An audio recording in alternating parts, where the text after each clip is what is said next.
war are also not winners. The question now that I'm being asked is, does everyone really want peace in Asia? We in Asia want peace. Now, countries that are very far away. Recently, for example, we read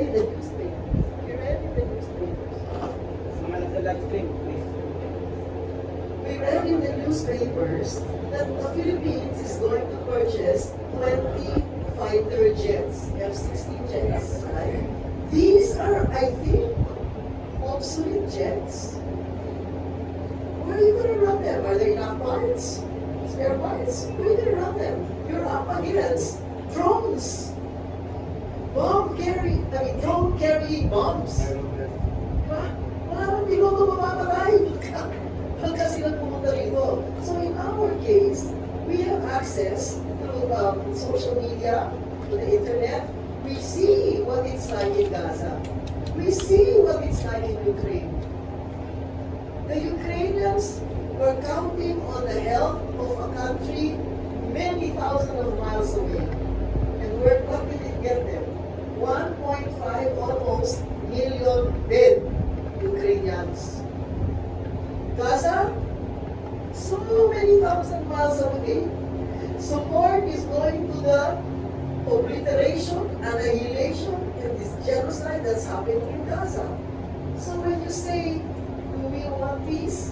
Are there anyone in this region who doesn't want it? I'm sure in this region, 110% of the people in this region want peace. Yes. After the Vietnam War, the Russians left Cam Ranh Bay, the United States left Vietnam. Right? 50 years Vietnam tried to, pull themselves up by their own bootstraps. And today, they are 3 times bigger than the Philippine economy.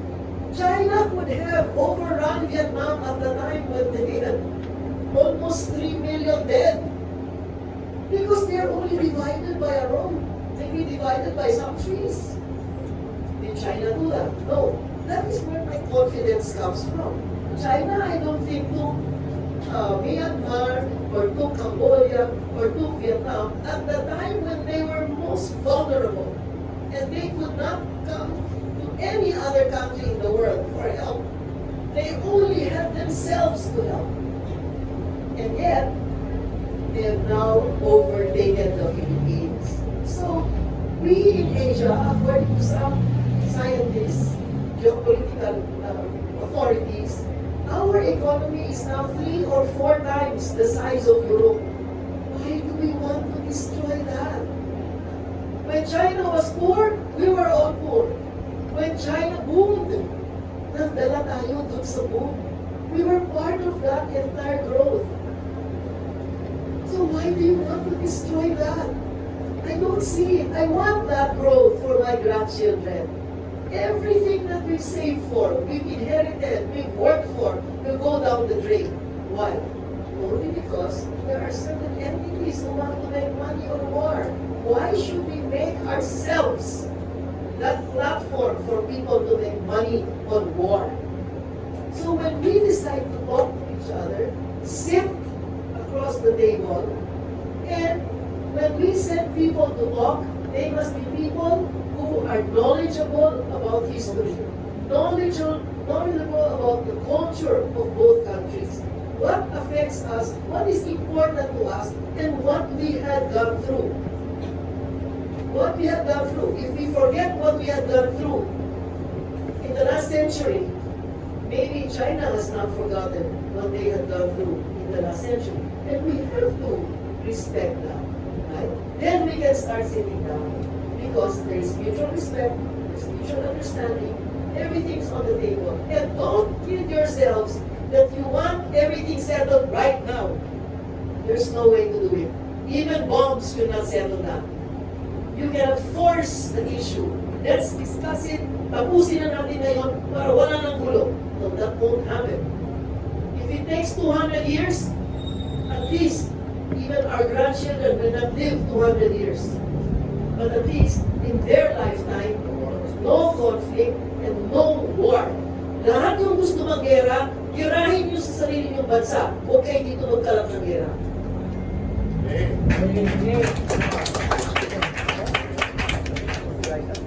Okay. Okay, Raisa, ladies first. Okay, afterwards, identify yourself. Okay, tapos ka lang.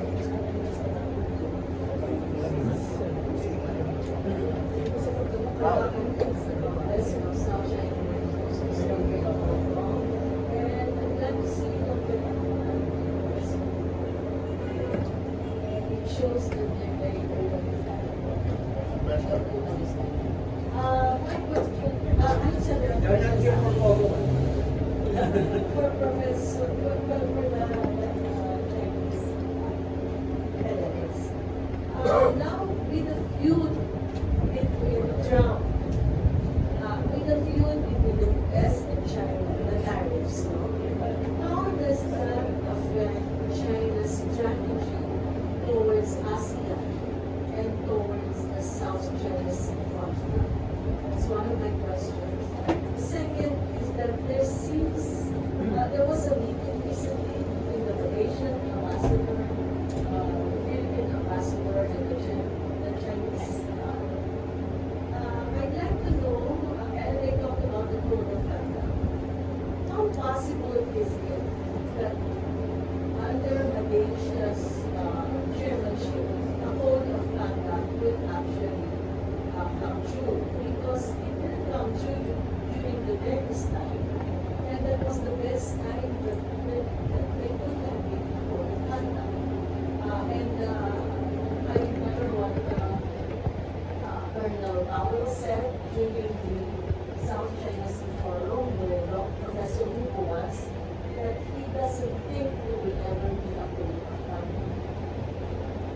The third one is, I'm rather puzzled by the recent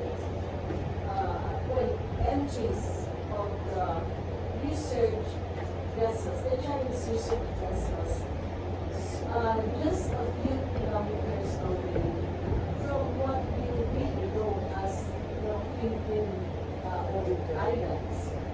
How does China, so I'm directing this to somebody who's she's not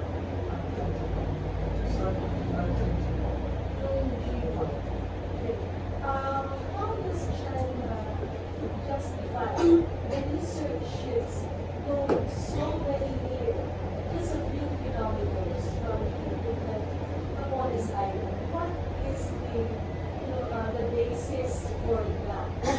I'm rather puzzled, and I'm very interested because you recently drew the boundaries around Scarborough show, and I'm wondering what the boundaries are concerning that part of the West Philippine Sea.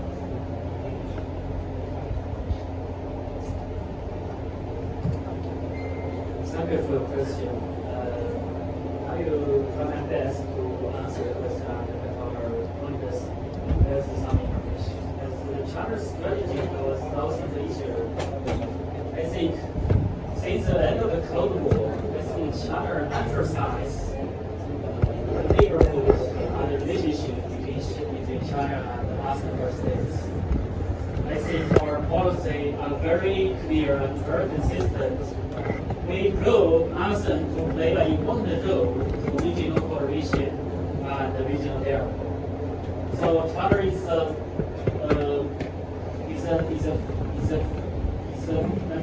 the first major power to sign a lot of serious documents of ASEAN. So I think even now, I think as the regional countries, the neighborhood, I think South Asia, I think for me, for China's strategy is the first priority. The fourth priority in around China's whole regional economies. So you can say the President Xi Jinping now is leading to Vietnam and then to Malaysia and Taiwan. So China takes our ASEAN member states and regard our ASEAN member states very highly. So our strategy very clear. We want the stable and stability and harmonious of South Asia regions. The South China issue, I think, actually talk about the policy of China policy in the South China issue. And frankly speaking, EOC as well as COC is a big compromise for China to our ASEAN member states leaders and countries. Because usually these kind of documents regulate big power rather than little power or small countries. So as a big power, I think China compromised much more than our ASEAN member states that we would do. So for me, I think that we have signed the DOC in 2022, and the one sentence Korean has emphasized that no party should occupy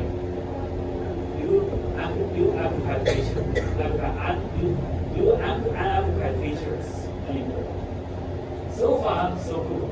But yes, but for the COC, I think this time, China, as far as I know, China is very, very serious about the COC negotiation about the proposal.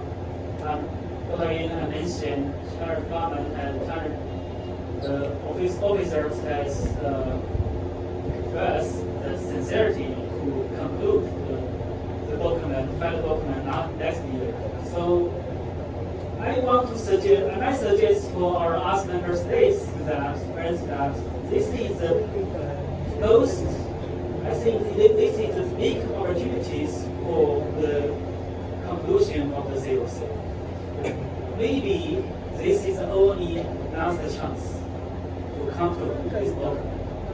Otherwise, maybe I think if China tries its best to make a conclusion, but if it fails, it will, I think China will desperate. So that's a reality. So it's a good opportunities, and maybe it is a nice opportunities to conclude the documents. Thanks. And final point about the research vessels. I mean, I don't know in South China Sea or in the archipelago state or Philippines. In the South China Sea or in the where? Near Capones Island.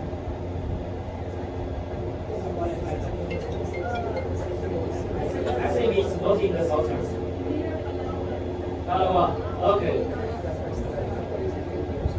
Okay.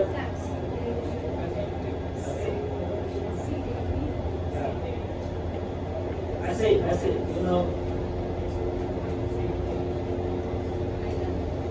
South China Sea is an open sea, in open area. Every year there are millions of vessels will transit in the South China Sea. So I think if you look at other countries, you will find Vietnamese and the U.S. warships will also come here. So if you just focus on China, maybe China's trouble will raise. If you focus on every party, you will say, but legally speaking, China's vessels has a right of freedom of navigation in this area. No matter, I think it's not a China has a right of freedom of navigation.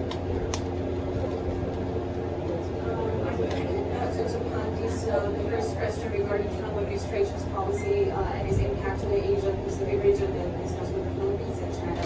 Well, it seems to me that Trump has many urgent issues in terms of international affairs, like Ukraine, Russia, and Gaza, and everything. And also between China and the United States, we have more urgent issues than the South China Sea. For example, the current recently U.S. initiated a trade war, tariff policy, etc., and also the Taiwan issue, the U.S. arms sales to Taiwan, etc. So I think that the South China Sea issue is probably not the top priority for the current Trump administration. And it seems to me that Trump administration's South China Sea policy is still not clear so far. So we need to keep an eye on that. And also, I think the Philippines focus should be on how Trump sees his alliance, especially with the Philippines, because the MDT, Mutual Defense Treaty, is something that Philippines relies so much importance upon. So I also am very interested in the future development of the Philippine-U.S. relations, how it's going to impact the region. And also, the second thing I think that about how we can, about the new rate that you have already mentioned. I think for the future resolution, I think one thing we need to bear in mind, and I'm a realistic, I think it's compromise. Well, everybody has a part to play, and everybody needs to know that nobody wins it all. Like, for example, in South China Sea, China did has a maritime boundary established between China and Vietnam in the Gulf of Tonkin back in the year 2000. And this year is the 25th anniversary of the first maritime boundary of China in the South China Sea. And I think that well, Vietnam has finally that 51% of the water space, and China has about 49% of the water space. So I think both China and Vietnam knows how to compromise, so we can make a deal. I think that if the Philippines knows how to the beauty of compromise, the beauty of achieving what we really want by peaceful means, I think we can finally find the future final resolution in South China Sea. As for the maritime research, yes, I think two important issues need to be addressed. One is what's the nature of the activity? Is that purely conduct navigation or conduct maritime scientific research in that area? Second issue matters the location really matters. Whether happen in the territorial sea of Hong Kong or center of the Philippines, or what happened in the disputed area of China regarding, for example, within the nine national line of ocean line of China, thinking that the spark area is the disputed area. That makes sense for China to conduct maritime research in that area. And the last one I want to address is the moderator answer. Very important.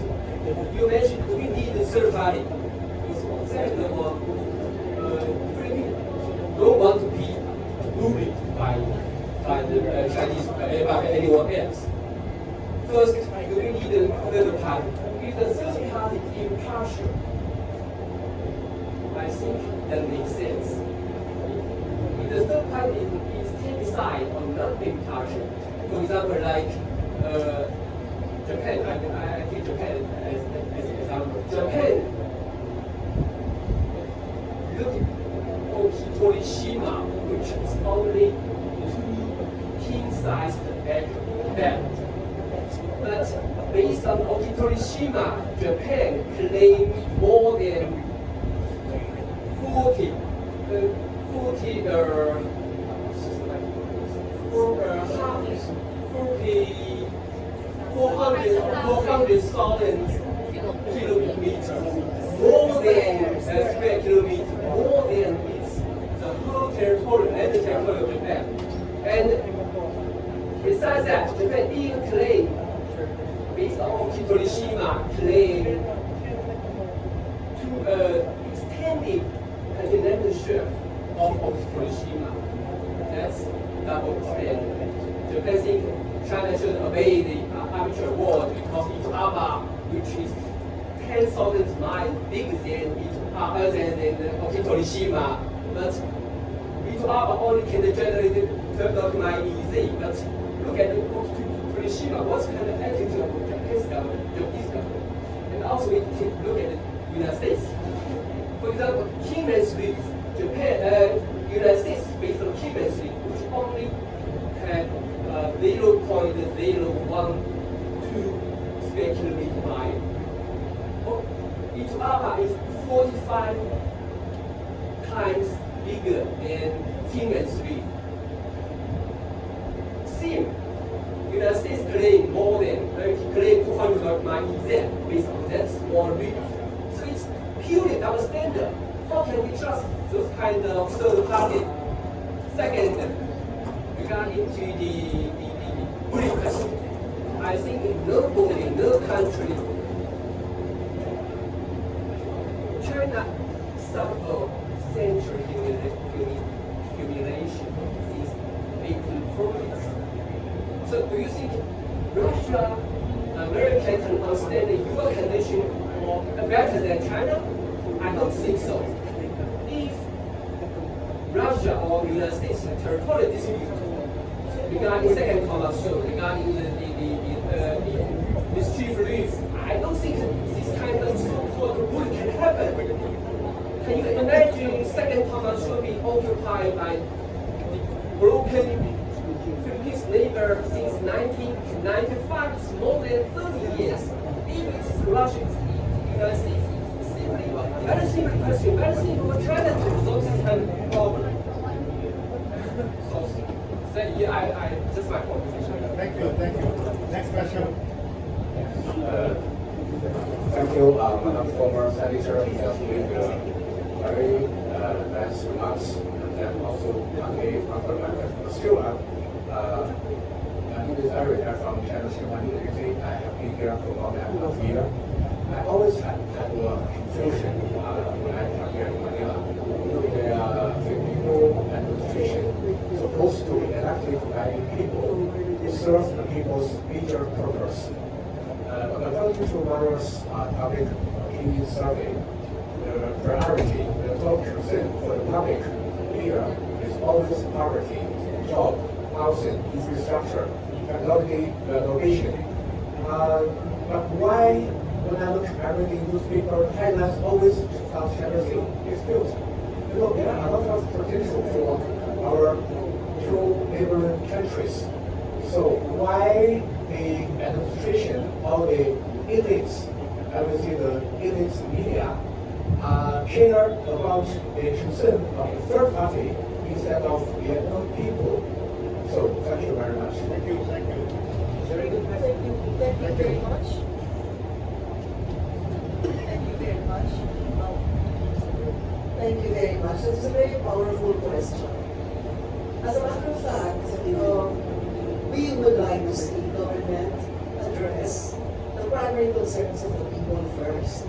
This is why I personally cannot understand the relevance of acquiring F-16 fighter jets, 20 units of fighter jets, when supposed to be we have no enemy.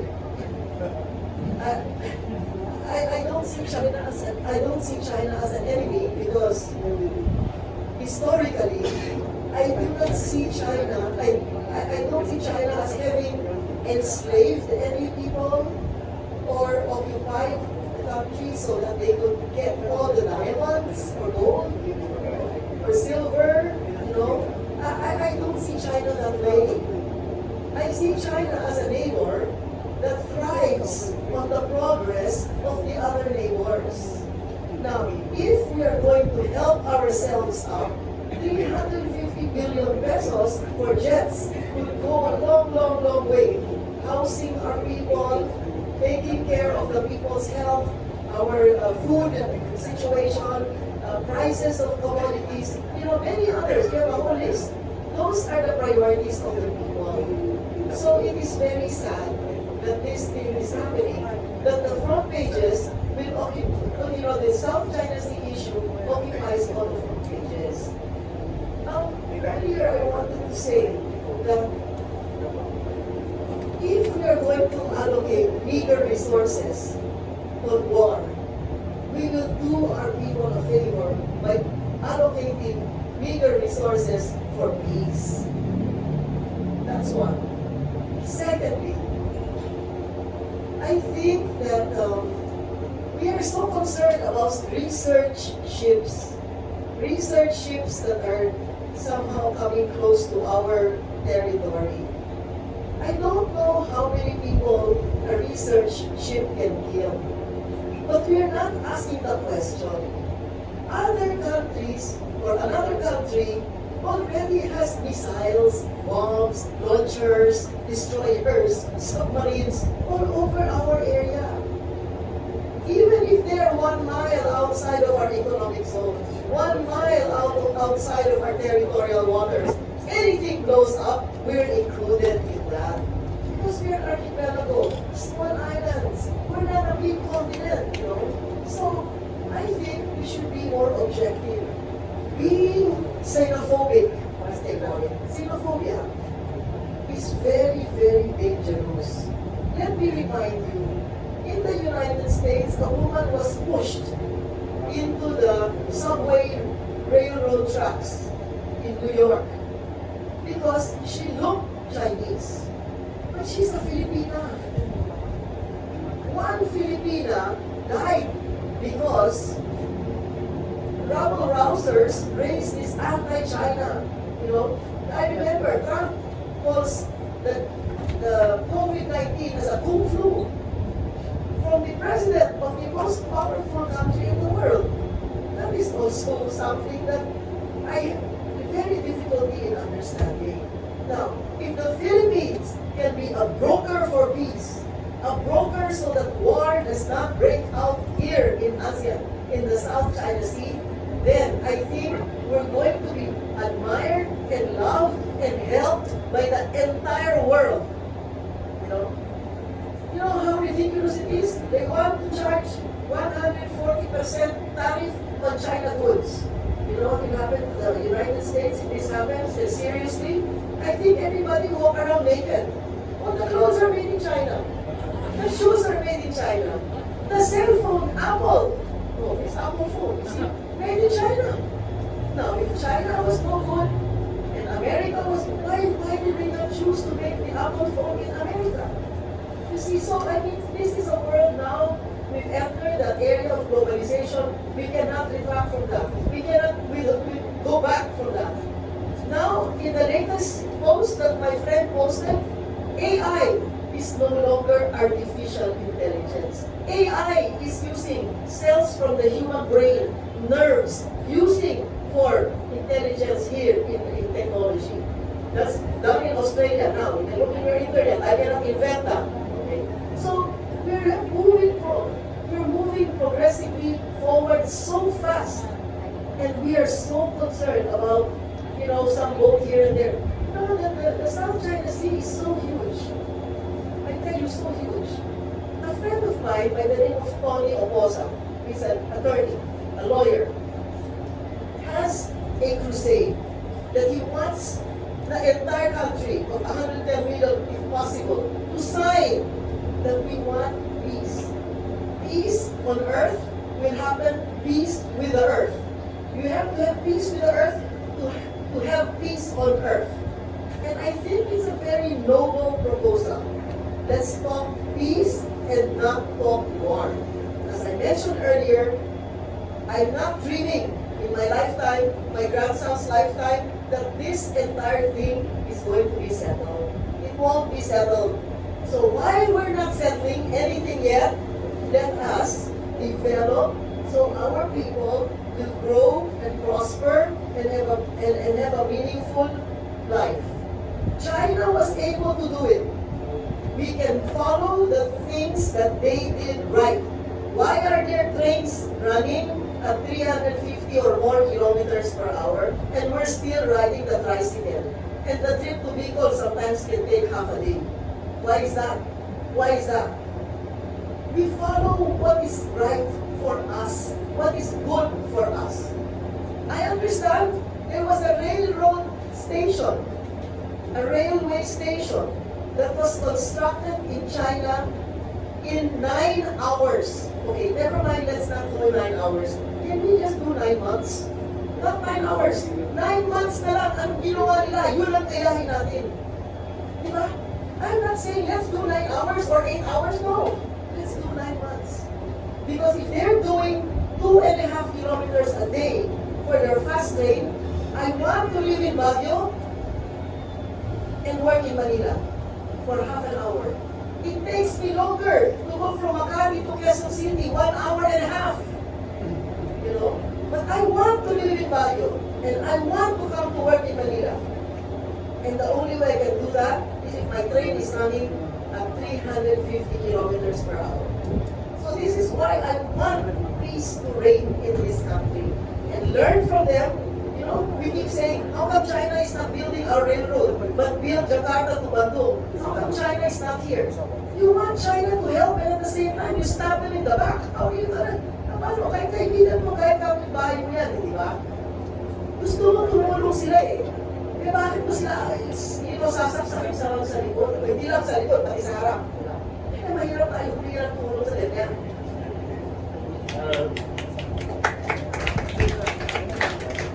I want to add some comments Senator's information that I think as a sovereignty nation, the Philippine definitely has a right to improve its capabilities and to help strengthen its national defense. But the problem is that it's wrong to use China's threat as an excuse. China has never used the Philippines excuse to improve its military capabilities and improve its national defense. And the other point I want, as an expert on military, I think the F-16 program, the price is too expensive. Yes, too expensive. It's not a good deal. Very quick lang, Wilson, for you, because I'd like to follow the comment of 5 years ago, I conducted a research about military procurement in Southeast Asia, covering 5 countries in Southeast Asia, including the Philippines. And this is the problem with many Southeast Asian countries in terms of military procurement. It's not very transparent and not very accountable. Okay? And there are a lot of rooms for illegal transactions. You know, in other words, when you see procurement like that, you know already what's going to happen. Okay, thank you. Okay, yeah. There are news in the last few weeks that India and China are talking